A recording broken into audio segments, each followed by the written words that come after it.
Waalaikumsalam warahmatullahi wabarakatuh. Bismillahirrahmanirrahim.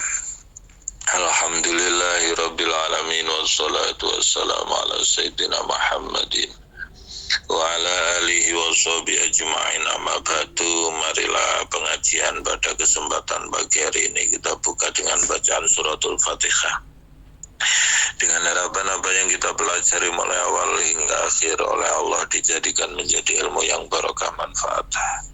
Ala hadini wa ala kulli niyatin sholihah. Al-Fatihah. Bismillahirrahmanirrahim. Alhamdulillahirabbil alamin. Halaman 718.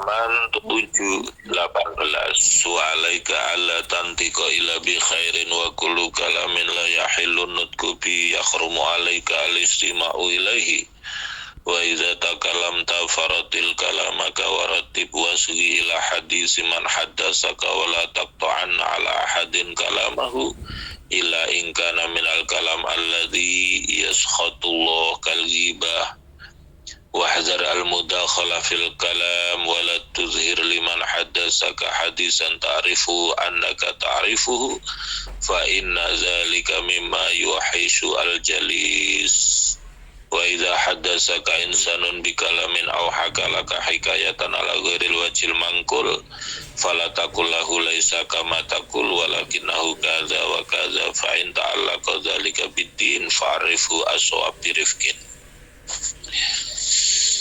Keterangan dalam kitab ini lebih cenderung tentang etika berbicara. Wa alaika alla tantiqa illa bi khair. Hendaknya engkau tidak mengucapkan sesuatu kecuali kebaikan. Al-kalamu thayyib shadaqat. Ngomong yang baik itu juga seperti sedekah. Wa kullu kalamin la yahillu nutqu bihi yahrumu alaikal istima'. Setiap kalam yang tidak dihalalkan untuk mengucapkannya maka haram pula mendengarkannya, ya.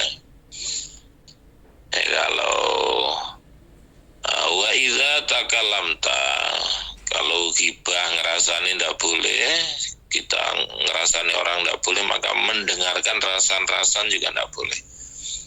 Wa idza takalamta faratil kalam, maka ketika engkau berbicara maka perkataanmu yang tertil itu artinya ya jelas, ya. Waratibhu, jelas, tertib, ya.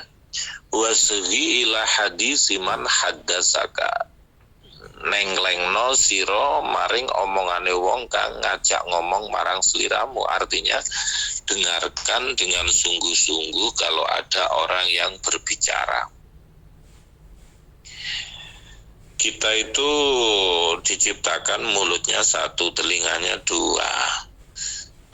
Mestinya pelajarannya apa? Pelajarannya mestinya kita lebih banyak mendengar daripada berbicara. Tapi umumnya kita lebih senang ngomong daripada mendengarkan orang lain. Jadi ngomong itu perlu seni tersendiri untuk berbicara, dan menjadi pendengar yang baik itu juga perlu seni tersendiri, ya. Bisa jadi hanya karena kita tidak bisa menjadi pendengar yang baik, itu malah jadi gegeran, ya. Suaminya pulang kerja, maunya di rumah itu istirahat. Istrinya yang seharian di rumah maunya menceritakan apa-apa kejadian yang ada di rumah. Akhirnya istrinya cerita, sing lanang rumangsa gak ngrungokne krana kesel, akhirnya gegeran, ya. Sebenarnya tinggal bagaimana untuk punya seni untuk menjadi pendengar yang baik, ya, itu. Wala taqta'anna ala ahadin kalamahu. Janganlah kamu memutus pembicaraan orang lain, memotong pembicaraan orang lain, kecuali kalau isi pembicaraannya itu adalah sesuatu yang membuat Allah murka, seperti ghibah, bergosip. Wahdar al-mudakhalah fil kalam. janganlah kamu berusaha masuk di perkataan orang, ya dengarkan sampai dia tuntas baru gantian ngomongnya gitu. Wala tuzhir liman hadasaka hadisan ta'rifuhu innaka ta'rifuhu fa inna zalika mimma yuhishu al-jalis. Janganlah kamu menampakkan kepada seseorang yang mengajak bicara kepadamu tentang suatu cerita padahal kamu sudah tahu. Kalau kamu sudah tahu, karena itu membuat hatinya gelisah. Artinya kalau ada orang cerita kepada panjenengan, dan bagaimana kita jika ada orang yang bercerita kepada kita tentang sebuah cerita yang sebenarnya kita sudah pernah mendengar atau sudah tahu, maka kita sebaiknya ya pura-pura kayak enggak tahu gitu. Artinya apa? Itu untuk melegakan hati orang yang ngajak ngomong. Berbeda dengan ketika kita mendengarkan cerita dan kita sudah tahu isi cerita tersebut dan kita ngomong apa adanya. Tentunya membuat hati orang yang ngajak kita bicara itu menjadi tidak enak hati. Aku kemarin delok film ning video, film India, judulnya iki Mahabbaten. Alah film kaya ngono didelok, aku sendelok ping bolak-balik ya sapal ceritane. Kicep dia diem, sudah tidak mau melanjutkan ceritanya ya, karena baru mongso tidak diapresiasi itu ya, walaupun kita sudah pernah lihat, sudah pernah dengar ya, dengarkan aja ya. Wa idza haddatsaka insanun bikalamin aw hakalaka hikayatan ala ghairi wajhil mangkul fala taqul. Ketika ada seseorang yang mengatakan sesuatu atau menceritakan sesuatu tidak sesuai, maka jangan kamu berkata mestinya tidak seperti itu, yang benar itu seperti ini, seperti ini, seperti ini. Kalau memang itu berhubungan dengan agama, maka ajarkanlah sesuatu yang benar ya, tapi dengan pelan-pelan.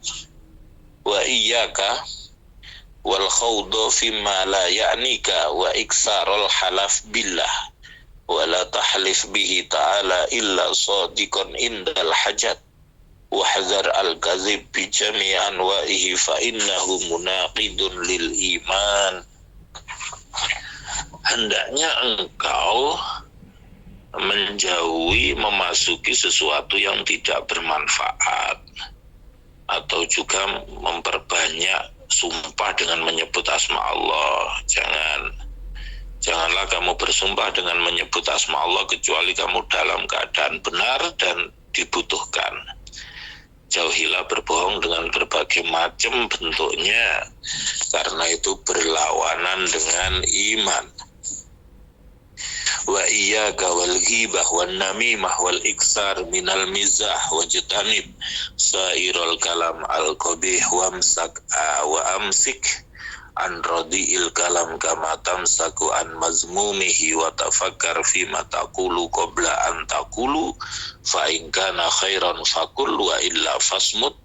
Wa qala alaihi salatu wassalam kullu kalami ibni adam alaihi lahu illa zikrullah aw amran bil ma'ruf aw nahyan anil munkar. Wa qala alaihi salatu wassalam rahimallahu imra'an qala khairan faghanima aw sakata an syarrin fasalima. Wa qala alaihi salatu wassalam innar rajula la yatakallamu bil kalimati ma yalqablaha balan yahwi biha abada minas suraya.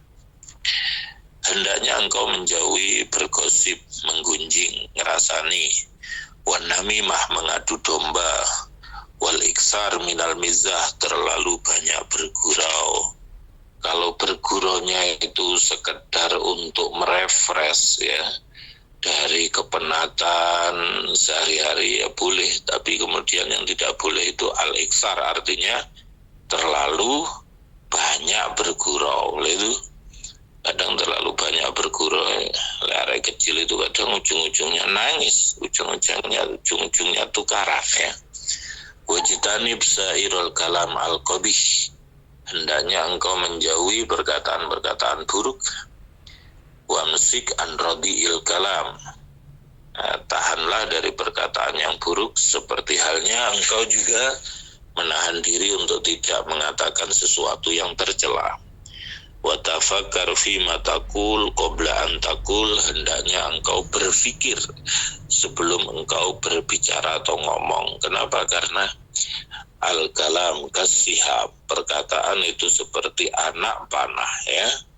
Sekali omongan itu terlepas, sulit untuk dicabut kembali. Fa in kana khairan fakul wa illa fasmut.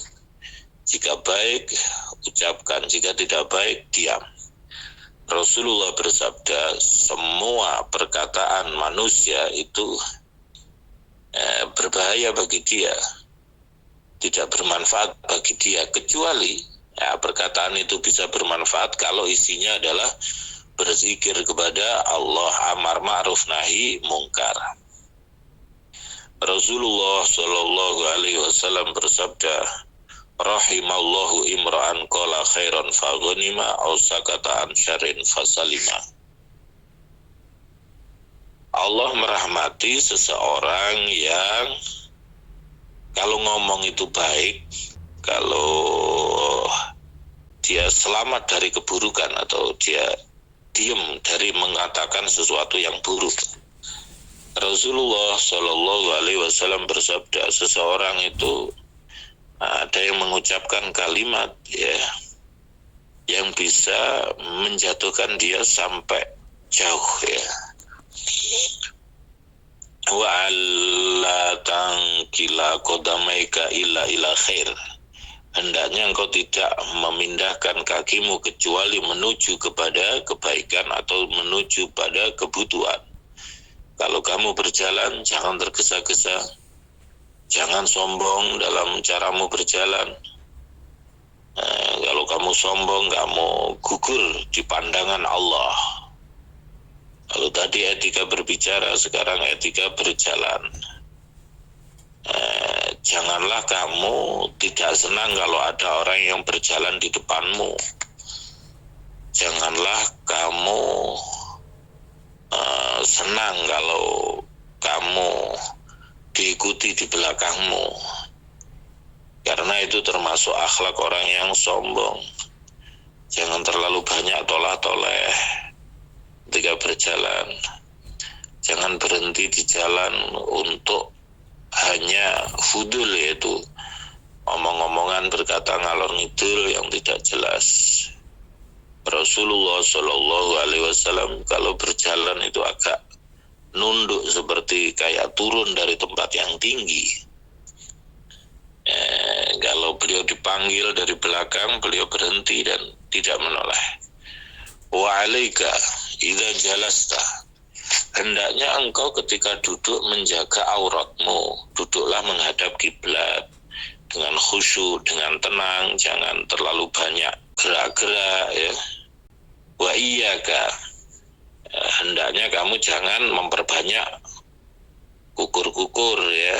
Kukur-kukur itu ya kukur-kukur atau mulat-mulet atau sendawa atau menguap di hadapan orang lain.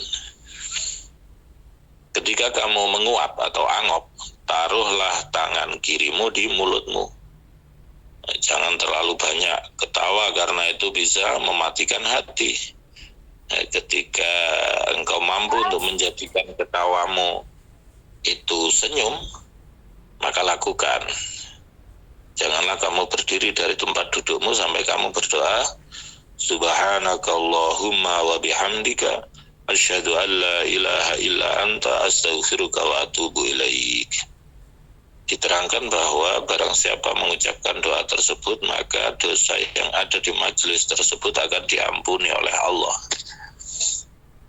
Ketika engkau hendak tidur, maka berbaringlah ke arah kanan menghadap kiblat, bertobat dari semua dosa, punya azam keinginan untuk melakukan sholat malam, dan berdoalah, Bismikallahumma rabbi wada'tu jambi wa biismika arfa'uhu faghfir li dzambi Allahumma qini adzabaka yawma tajma'u ibadak, 3 kali. Astaghfirullahalazim alladzi la ilaha illa huwal hayyul qayyum wa atubu ilaih 3 kali. Subhanallah, subhanallah, subhanallah 33 kali. Alhamdulillah 33 kali. Allahu Akbar 34 kali. Dan ada zikir-zikir yang khusus untuk tidur. Janganlah kamu lupa, janganlah kamu tidur kecuali dalam keadaan suci. Hendaknya engkau tidur dalam keadaan berzikir kepada Allah. Janganlah kamu membiasakan tidur di kasur yang empuk, sehingga dengan itu menyebabkan kamu banyak tidur dan tidak sholat malam. Akhirnya kamu sedih berkepanjangan, nelongso berkepanjangan ketika melihat pahala yang disiapkan untuk orang yang melakukan sholat malam. Rasulullah bersabda, yukhsyarun nasu fi sa'idin wahidin fayunadi munadin aina alladzina kanat tatajafa junubuhum anil madaji fayakumuna wa hum qalil fayadkhuluna al-jannata bighairi hisab. Rasulullah bersabda, manusia dikumpulkan di suatu tempat, kemudian ada orang yang memanggil. Mana itu orang-orang yang senantiasa bangkit dari berbaring kemudian dia sholat malam, dan jumlah mereka sedikit, mereka itu masuk surga dengan tanpa hisab.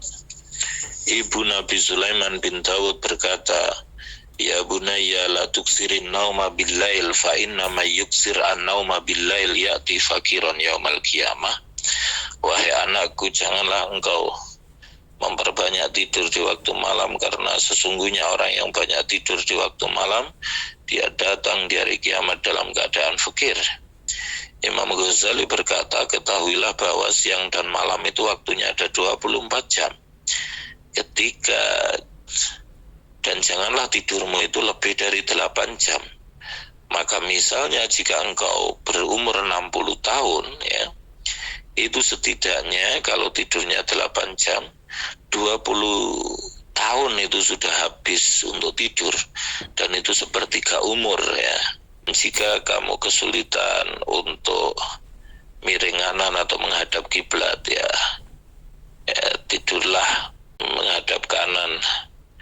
Berusahalah untuk tidak membelakangi kiblat. Wa idza qasatta bitijaika al-istirahah. Jika engkau dengan berbaring itu niat untuk istirahat, tidak untuk tidur, tidak apa-apa engkau miring ke kiri. Dan tidur di waktu qailulah itu membantu kita untuk sholat malam. Dan janganlah kamu tidur setelah sholat subuh, karena itu bisa mencegah rizki, atau setelah sholat asar, karena itu bisa menyebabkan gila, ya. Atau sebelum sholat isya, karena itu bisa membuat bingung.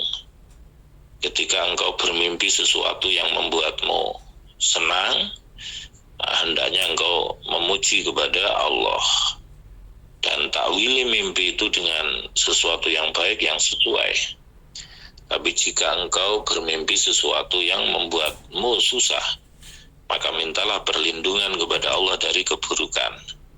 Meludahlah ke arah kiri 3 kali, berpindahlah ke sisi yang lain ketika tidur.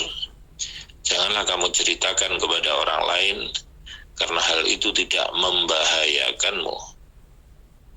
Ketika ada seseorang menceritakan mimpinya kepadamu, janganlah kamu menakwili sehingga orang tersebut yang minta, atau kamu minta izin kepadanya. Ketika engkau makan atau minum, maka mulailah dengan menyebut asma Allah. Tutuplah dengan alhamdulillah. Makanlah dan minumlah dengan tangan kanan. Ketika ada orang nyuguh makanan kepadamu, maka doakan Allahumma barik lana fima razaqtana wa at'imna khairam minhu. Kecuali itu adalah susu, maka doanya ditambah wazidna minhu, karena tidak ada sesuatu yang lebih baik daripada susu. Kama waroda wa alaika bighusli al-yadain. Hendaknya engkau membasuh kedua tangan sebelum makan, dan seusai makan wa bitasghiril luqmah, dan dengan mengecilkan puluhan, dan dengan mengunyah yang lembut. Janganlah kamu menjulurkan tanganmu ke makanan sampai makanan yang ada di mulutmu ditelan dulu. Makanlah dari pinggir piring, jangan kamu makan dari tengah-tengah, karena keberkahan itu ada di tengah-tengah makanan itu. Ketika ada puluhan makanan yang jatuh, buanglah yang kotor, makanlah yang bersih. Janganlah kamu meninggalkannya untuk setan. Lamuti driji, piring setelah usai, makanlah dengan 3 jari. Jika engkau makan dengan 5 jari, karena yang dimakan adalah beras, nasi, ya tidak apa-apa. Makanlah dari sesuatu yang ada di dekatmu, ya kecuali buah-buahan. Jangan terlalu banyak memandang orang-orang yang hadir ketika mereka sedang makan. Janganlah berbicara bersama mereka kecuali sesuatu yang sesuai dengan situasi dan kondisi. Janganlah kamu berbicara sementara makanan sedang ada di mulutmu, ya. Wa in ghalabaka busok, kalau kamu mau meludah atau membuang ingus, ya, maka palingkanlah kepalamu dari mereka atau berdirilah dari mereka, pindah ke tempat yang lain. Ketika kamu makan di sisi kaum, pujilah mereka, doakan mereka dengan kebaikan. Setelah usai makan, doakan alhamdulillah, Allahumma kama at'amtani thayyiban, istamilni sholihan, alhamdulillahilladzi at'amani hadza ta'am wa razaqanihi min ghairi haulin minni wala quwwatin. Barang siapa mengucapkan doa tersebut, maka dosanya yang terdahulu dan yang akhir diampuni. Janganlah tujuanmu hanya kepingin makan yang enak-enak, makan yang syahwat atau menyenangkan, sehingga engkau tergolong orang-orang yang disampaikan oleh Rasulullah. Syiraru ummati alladzina ghadaw bin na'im wa nabatat alaihi ajsamuhum wa innama himmatuhum alwanu ta'am wa alwanu siyab wa yatashaddaquna fil kalam.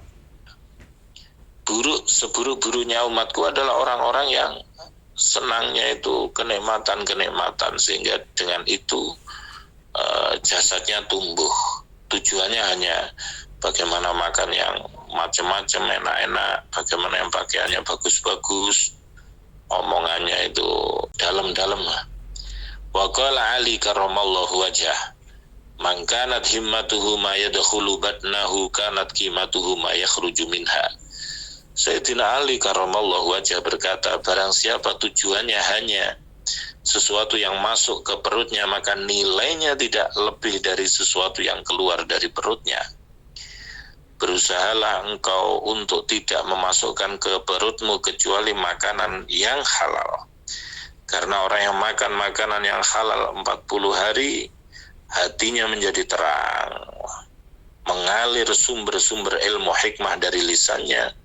Allah memuliakannya dengan zuhud di dunia, hatinya menjadi bersih, muamalahnya bersama Allah menjadi baik. Tapi sebaliknya, barang siapa memakan makanan yang haram, yang syubhat, maka dia kebalikan dari orang yang makan makanan yang halal. Maka takutlah kamu dari berlebih-lebihan urusan makan, terlalu banyak kekenyangan, walaupun dari sesuatu yang halal, karena itu adalah permulaan dari setiap keburukan.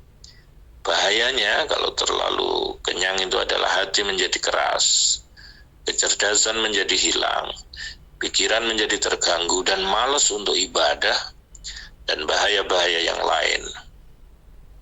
Bagaimana cara kita agar sedang-sedang saja dalam urusan makanan? Hendaknya engkau berhenti makan ketika engkau masih sangat menginginkan.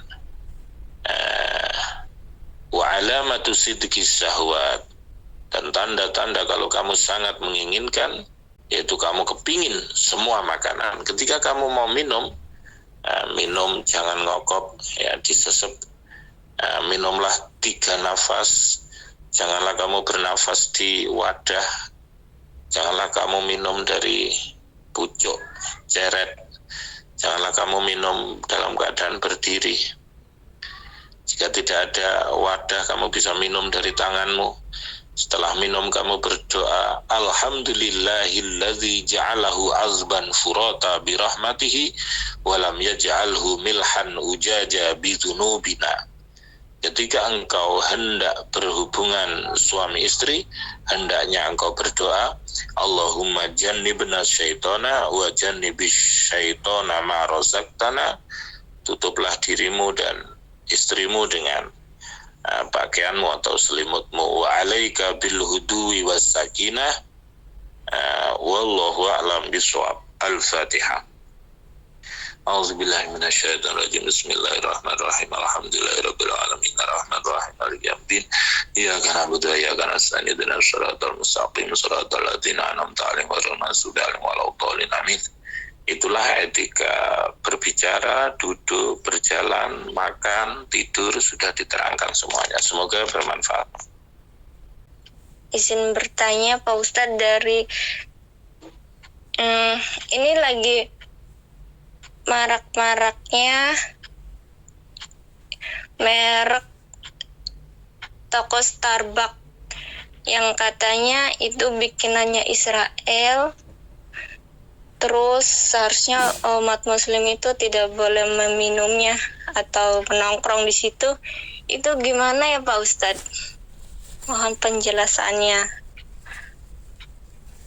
Terima kasih. Yang saya tanyakan ini titipan dari teman, Bapak Ustadz. Beliau menyatakan seperti ini. Beliau katanya punya tetangga laki-laki, tetapi dia itu suka adu domba, suka gibah, suka jual omongan sana sini. Itu bagaimana kita sebagai teman harus bagaimana? Ceritanya ngoten tuh Rene. Terus yang kedua, di dalam musyawarah ada sering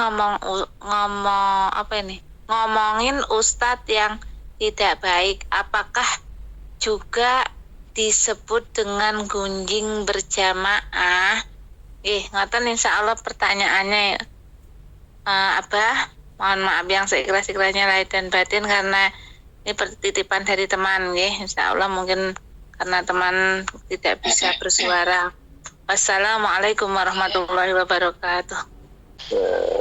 Terima kasih. Yang pertama, Starbucks katanya untuk menolong Israel. Bagaimana?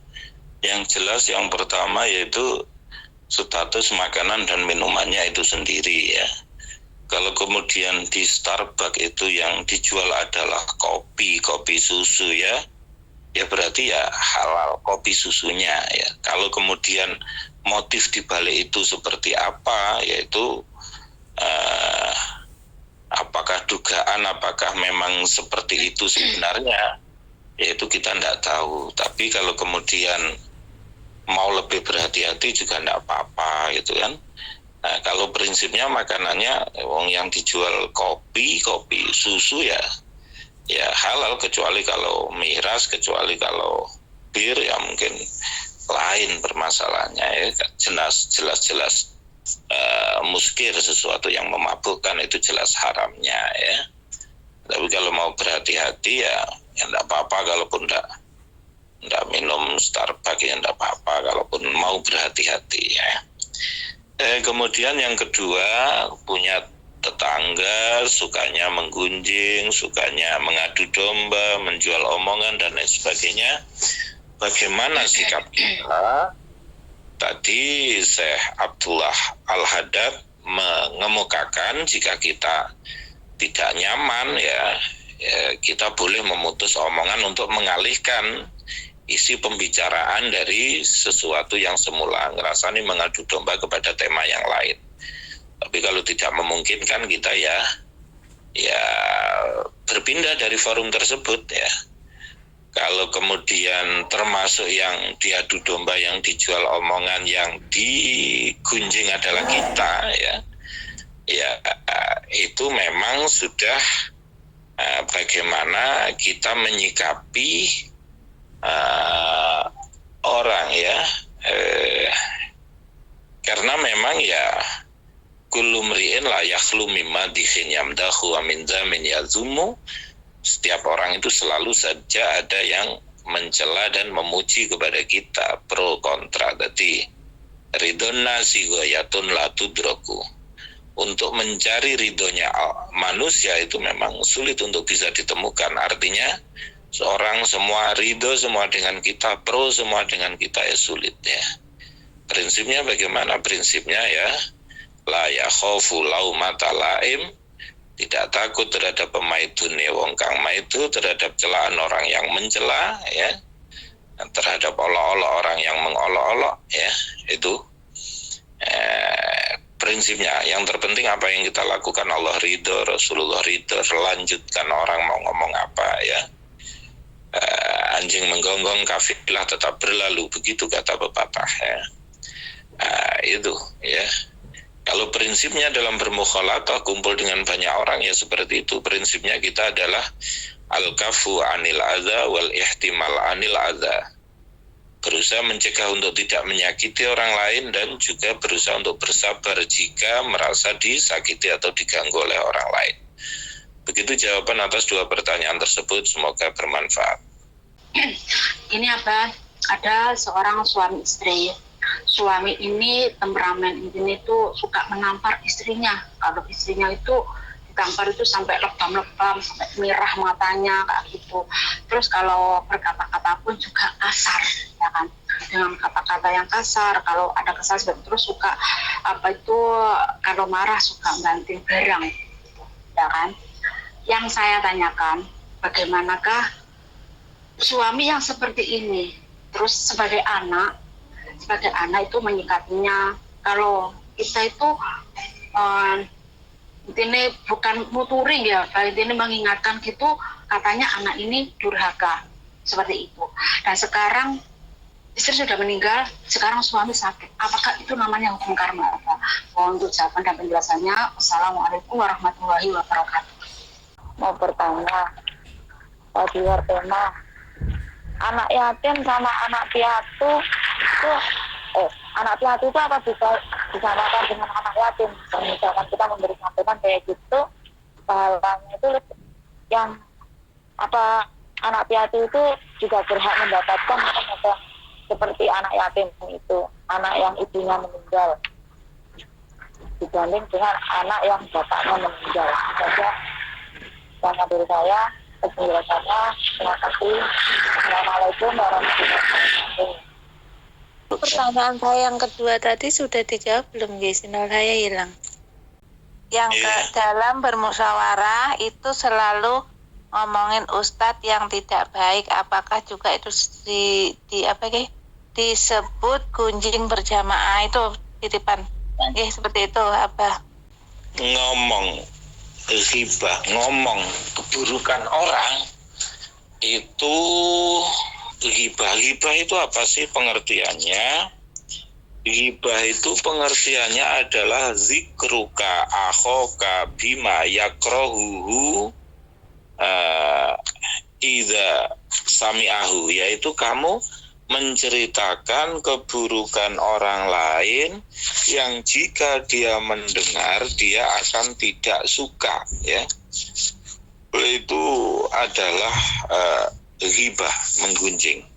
Wa in kana haqqan, walaupun yang kamu ceritakan itu adalah sesuatu yang benar.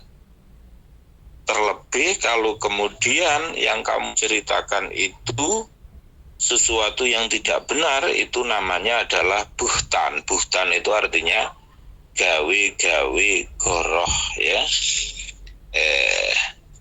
Kemudian ada ghibah itu yang kemudian diperbolehkan ya, dalam hal misalnya orang yang dalam kitab Mau'izatul Mu'minin ya, mukhtasar dari Ihya Ulumuddin, itu diterangkan begini. I'lam annahu idza lam yumkin at-tawassul ila ghardin sahih fi syar'i illa bi dzikri masawil ghair fa innahu yurakhasu fihi wala isma wa dzalika fi umurin. Judulnya bab uzur yang menjadikan kemurahan untuk berghibah, menggunjing. Ketahuilah bahwa jika tidak memungkinkan untuk kita sampai pada tujuan yang dibenarkan menurut syara kecuali dengan menceritakan keburukan orang lain, maka menceritakan keburukan orang lain itu akan diberi rukhsah dan tidak berdosa. Hal itu dalam misalnya minha at-tazullub.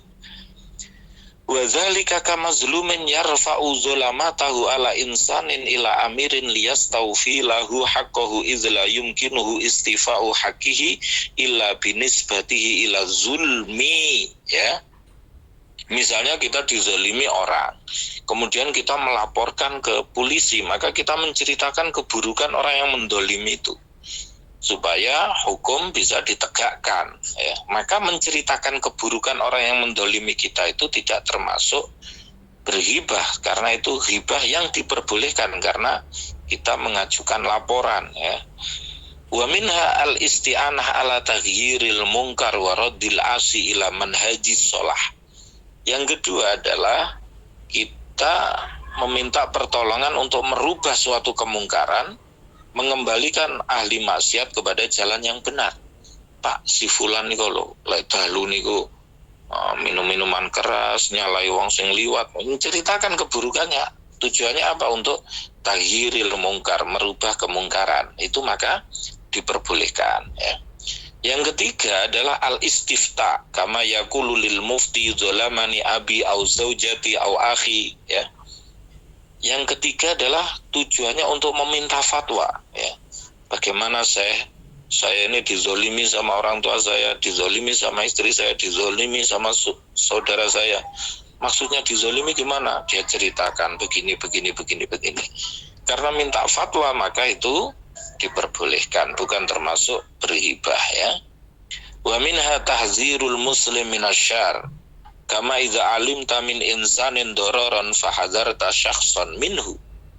Di antaranya yaitu memberi peringatan kepada sesama muslim dari keburukan. Kamu jangan suka berbuat buruk kayak si fulan itu loh, ya, itu. Nah, itu juga dia itu gini ya itu. Wa kadzalika al-mustasyar fit tazwij, ya. Begitu juga orang yang diajak musyawarah dalam urusan menikah, ya. Maka kadang menceritakan keburukan dari si calon suami atau calon istri supaya apa? Supaya pasangan tersebut tidak menyesal di belakang hari. Dia itu kelebihannya ini, kekurangannya ini, gitu. Wa minha ayakunal insan ma'rufan bila qobin, ya. Misalnya seseorang itu lebih dikenal dengan lakopnya, maka menyebutnya itu tidak termasuk hibah, ya. Karena darurat, ya. Karena kalau tidak begitu orang tidak mengenal banyak nama yang sama. Misalnya di sini disebutkan a'raj, a'mash. A'raj itu artinya pincang, a'mash itu artinya rembes, ya, itu. Itu. Namanya fulan banyak, tapi fulan yang seperti apa? Itu ada lakopnya misalnya seperti itu. Yang terakhir ayyakuna mujahiron bil fiski, kalau ada orang yang melakukan fasik, melakukan maksiat terang-terangan, ya, dia dirasani tidak apa-apa, ya. Nah, untuk tujuan-tujuan itu biar dia mau berubah dan lain sebagainya.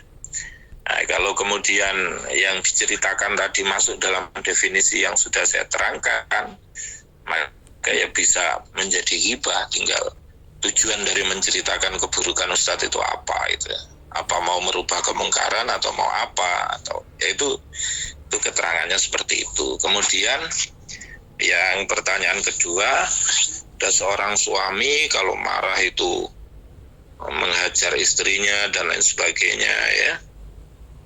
Nah, sekarang orangnya sakit, apa itu merupakan karma dan lain sebagainya, ya. Bahwa pernikahan itu arahnya adalah sakinah mawaddah warahmah, ya. Kemudian Kalau seperti itu tentunya yang ada itu tidak sakinah mawaddah warahmah. Tentunya istrinya merasa tertekan. Namun demikian ya kembali kepada si pelakunya. Kalau kemudian pelakunya lebih memilih bersabar karena mungkin sudah ngopeni, sudah punya anak ya dan lain sebagainya, ya itu akan menjadi pahala yang besar bagi dia. Tapi kalaupun tidak bersabar ya mestinya dia yang lebih bisa menentukan dia nyaman atau tidak. Artinya kalau kemudian kekerasan seperti itu berlangsung dalam waktu yang lama, tentunya dia tidak nyaman juga dalam keluarga itu. Terlebih bagaimana traumatisnya jika hal itu kemudian dilihat oleh anak-anaknya ya, karena khawatirnya dia menirukan perilaku orang tuanya ya itu. Maka kalaupun sakit atau sekarang karma atau bukan ya, yang jelas itu sudah takdir Allah Subhanahu wa taala. Tapi adapun sikap apa yang harus kita ambil, yaitu tinggal kepada si pelakunya ya, lebih memilih bersabar atau bagaimana ya itu. Kemudian yatim dan yatim piatu apakah diperlakukan sama ya? Ya intinya sama. Karena Rasulullah bersabda, hal tungsoruna illa bidu afaikum. Kamu tidak ditolong oleh Allah kecuali karena adanya orang-orang du'afa di antara kamu ya. Maka yatim atau piatu atau yatim piatu itu bagian dari kalangan du'afa, orang-orang yang lemah, atau mustadafin, orang-orang yang termarginalkan ya. Maka perhatian kita terhadap anak-anak yatim, yatim piatu hendaknya juga sama ya, karena mereka sama-sama membutuhkan ya kafalah, yaitu perawatan, santunan ya, kepengasuhan ya dari orang-orang sekitarnya. Maka Rasulullah bersabda, ana wa kafilul yatim hakadza fil jannah. Saya dan orang yang ngopeni anak yatim seperti ini kedekatannya di surga. Wa asara bisababah wal wusta. Rasulullah berisyarat dengan jari telunjuk dan jari tengah ya, menggambarkan kedekatan orang yang ngopeni anak yatim. Nah, seperti itu. Begitu jawaban atas 3 pertanyaan tersebut, semoga bermanfaat. Allahumma sholli ala sayyidina Muhammad wa ala ali sayyidina Muhammad walhamdulillahirabbil alamin. Allahumma sallimna wal muslimin wa afina wal muslimin wa tufina wal muslimin wa qina wa ayyam syarra masaibid dunya waddin. Allahumma sholli ala sayyidina Muhammadin sholatan tu'assu biha lana al-arzaq wa tuhassinu biha lana al-akhlaq wa ala alihi wasallim. Allahumma barik lana fi auladina wa talamidina wa tilmidatina wa la tadurahum wa wafiqhum li ta'atika wa ta'ati rasulik warzuqni birahum. Allahumma ighfir lana dzunubana wal walidayna warhamhuma kama rabbayana shaghira. Rabbana atina fid dunya hasanah wa fil akhirati hasanah wa qina adzabannar. Subhana rabbika rabbil izzati amma yasifun wa salamun alal mursalin walhamdulillahi rabbil alamin. Bi barakatil Fatihah. A'udzubillahi minasyaitonir rajim. Bismillahirrahmanirrahim. Alhamdulillahirabbil alamin arrahmanir rahim maliki yaumiddin. Iyyaka na'budu wa iyyaka nasta'in ihdinas siratal mustaqim. Shiratal ladzina an'amta 'alaihim ghairil maghdubi 'alaihim waladdallin. Amin ya rabbal alamin.